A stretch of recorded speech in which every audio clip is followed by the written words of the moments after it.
નમસ્કાર વિદ્યાર્થી મિત્રો, નિર્લાજ સ્કૂલની એજ્યુકેશન ચેનલમાં આપનું હાર્દિક સ્વાગત છે. તો આપણે પહેલા પાર્ટમાં છે એ સંસાધન કેને કહેવાય એના વિશે જોયું હતું. હવે એમાં જુદા જુદા સંસાધનો, એમાં જુદા જુદા સંસાધનો છે એના વિશે આપણે ચોક્કસ માહિતી મેળવવાની છે. એમાં પહેલું છે ભૂમિ સંસાધન, જંગલ સંસાધન, પ્રાણી સંસાધન, જળ સંસાધન, કૃષિ સંસાધન અને ખનિજ સંસાધન. એ બધા વિશે આપણે વધારે માહિતી મેળવવાની છે. આ ઉપરાંત માનવી પણ એક સ્વયં સંસાધન છે, એટલે કે માણસ પણ એક સંસાધન જ છે. સંસાધનોને માલિકી અને પુનઃપ્રાપ્યતાના વિતરણ ક્ષેત્રના આધારે પણ વર્ગીકૃત કરવામાં આવ્યા છે. સંસાધનોની માલિકી કોની છે અને કેટલા પુનઃ મળે છે પુનઃપ્રાપ્યતાના વિતરણના ક્ષેત્રના આધારે, એટલે કે જે કંઈ પુનઃ મળે છે એના આધારે એનું વર્ગીકરણ કરવામાં આવ્યું છે. એમાં આપણે હવે ભૂમિ સંસાધન વિશે જોવાનું છે. બરાબર છે.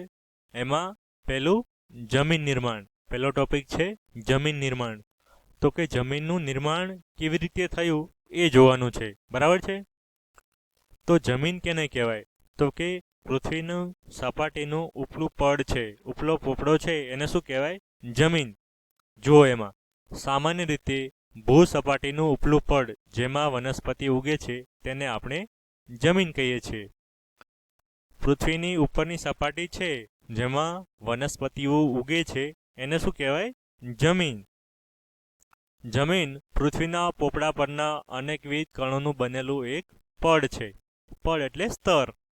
તો જમીન છે એ પૃથ્વીના ઉપરના પોપડો છે એ કેટલા બધા કણોથી બનેલો છે. એ પડ છે એને શું કહેવાય? જમીન. ખડકોના નાના ટુકડા, કાંકરા, માટીની રજ કે જે અજૈવિક છે તેને શું કહેવાય? રેગોલિથ. તો ખડકોના નાના ટુકડા છે, કાંકરા છે, માટીની રજ છે, એ બધા છે એ અજૈવિક છે, એટલે કે જેમાં જીવ નથી તેને શું કહેવાય? રેગોલિથ. શું કહેવાય? રેગોલિથ. અને આગળ જુઓ, જેમાં જૈવિક દ્રવ્યો હવા અને પાણી ભળતા જમીન બને છે. નાના ટુકડાઓ, ખડકોના નાના ટુકડાઓ, કાંકરા અને માટીની રજ એ છે એ જૈવિક છે. જ્યારે જૈવિક દ્રવ્યોમાં હવા છે, એ પાણી છે, એ ભળે અને પછી જે બને એને શું કહેવાય? જમીન. શું કહેવાય? જમીન. ખેતીના સંદર્ભમાં કોઈપણ દેશોનો આર્થિક વિકાસ તે દેશની જમીનની ગુણવત્તા અને પ્રકાર પર આધાર રાખે છે. તો ખેતી છે એ કઈ જગ્યાએ સારી થાય તો એનો આધાર છે એ જમીનનો પ્રકાર પર આધાર રાખે. જમીન કેવા પ્રકારની છે એના ઉપર આધાર રાખે. જે વિસ્તારમાં સારી જમીન હોય, ફળદ્રુપ જમીન હોય, ત્યાં ખેતી સારી થાય અને એના લીધે છે એ વધારે આવક થાય. તો આર્થિક વિકાસનો આધાર પણ એ જમીન પર રહેલો છે, જમીનની ગુણવત્તા અને તેના પ્રકાર પર. જમીન કેવી છે અને કેવા પ્રકારની છે એના ઉપર છે એ દેશના વિકાસનો આધાર રહેલો છે. કારણ કે જમીન છે એમાં પાકે અને એના ઉપર દેશનો વિકાસનો આધાર. એટલે કે જમીનમાંથી કેવું પાકે છે એને લીધે છે એ કેટલી આવક થાય છે, તો એના ઉપર દેશનો વિકાસ છે એ આધાર રાખે છે. બરાબર છે. આગળ જુઓ. હવે એમાં જમીનના પ્રકાર. બીજો ટોપિક છે જમીનના પ્રકાર. તો કે જમીનના કયા કયા પ્રકાર છે એના વિશે જોવાનું છે. તો ભારતીય કૃષિ સંશોધન પરિષદ એટલે કે ICAR એ છે એનું ટૂંકું નામ છે. તો ભારતીય કૃષિ સંશોધન પરિષદ દ્વારા ભારતની જમીનને કુલ 8 પ્રકારમાં વહેંચવામાં આવી છે. કેટલા? 8.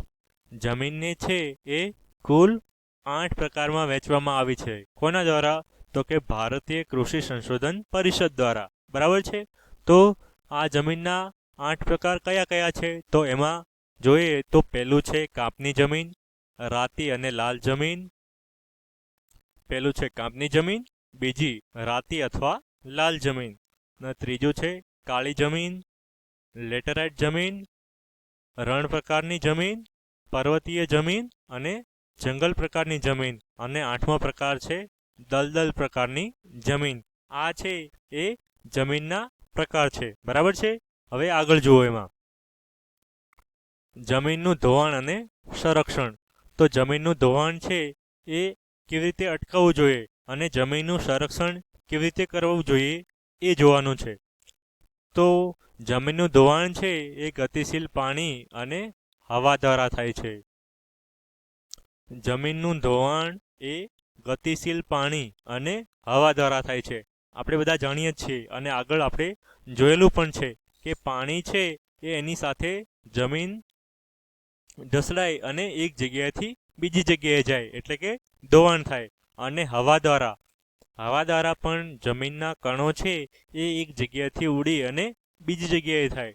તો જમીનનું ધોવાણ છે એ પાણી અને હવા દ્વારા થાય. બરાબર છે. જમીનના ઉપલા કણોનું ઝડપથી કુદરતી બળો દ્વારા અન્યત્ર સ્થળાંતર થઈ જવું તેને જમીનનું ધોવાણ કહે છે. જમીનના ઉપલા કણોનું ઝડપથી કુદરતી બળો દ્વારા અન્યત્ર સ્થળાંતર થઈ જવું તેને જમીનનું ધોવાણ કહે છે. તો પાણી દ્વારા છે અથવા તો હવા દ્વારા છે એ બંને છે એ કુદરતી બળો દ્વારા છે એ જમીનના કણો એક જગ્યાએથી બીજી જગ્યાએ સ્થળાંતર થઈ જાય છે. એક જગ્યાએથી ઉડી અને બીજી જગ્યાએ જતા રહે છે, ઉડીને અથવા તો વહીને. તો એક જગ્યાએથી બીજી જગ્યાએ જમીનના કણો જાય એને શું કહેવાય? જમીનનું ધોવાણ. બરાબર છે.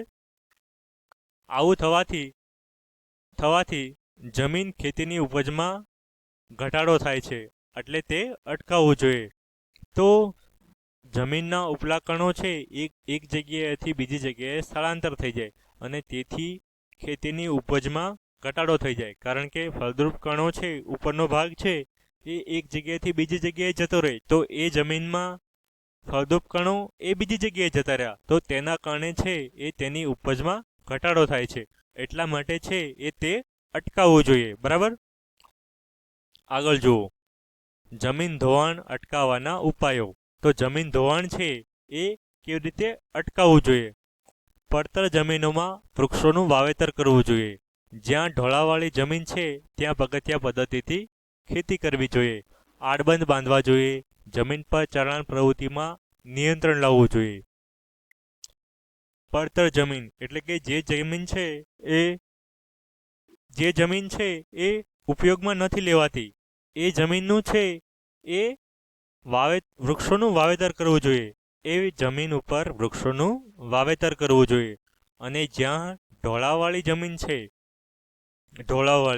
એ જગ્યાએ છે એ પગથિયા પદ્ધતિથી ખેતી કરવી જોઈએ. એટલે કે જમીન ઢોળાવવાળી હોય, તમે જોયું હશે ડુંગરાઓમાં, તો એકદમ ઢાળમાં હોય તો એના છે એ પગથિયા સ્વરૂપ કરી અને એની ખેતી કરવી જોઈએ.